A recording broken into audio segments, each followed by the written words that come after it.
grass and thorny weeds. Bam! He slammed into the trunk of a tree, his head jolting back with so much force he thought he might have broken his neck.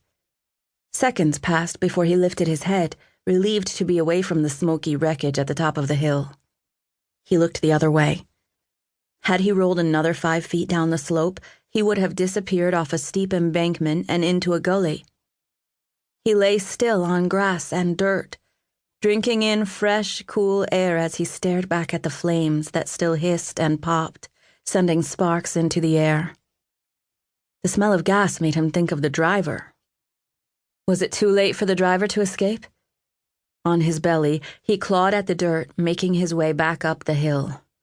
With only one good leg, he made it just a few feet before an explosion left his ears ringing. The car burst into flames, sending debris into the sky. He ducked at the sight of metal coming at him. A car door flew past and nearly took off the top of his skull. A loud, prolonged squeak coming from the wreckage prompted him to lift his head in time to watch the burning metal slowly tilt his way. Shit! A hulk of burning rubber and metal came crashing down the hill after him. Putting his weight into his knees, he lunged for the nearest boulder, plastered his body flat into dirt and grass, and waited for the flaming mass to sweep him to his death.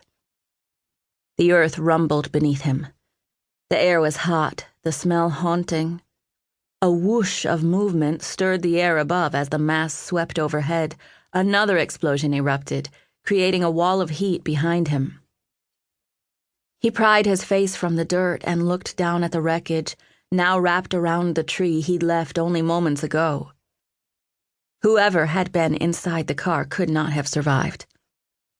He used his forearms to push himself over so that he was lying on his back, staring up at a dark sky. The kaleidoscope of pain arising from cuts and bruises, broken bones and blistering skin stopped him from moving again. Just as well.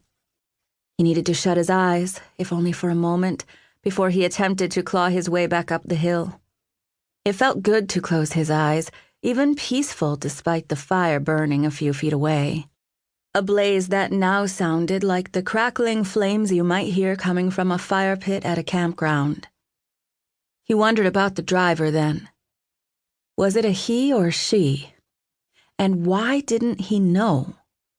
Where had they been going? Each question brought another, but he drew a blank when it came to the answers. The thing that worried him most, though, had nothing to do with the driver and everything to do with himself. Dizzy and short of breath, he realized he had no memory of where he'd come from.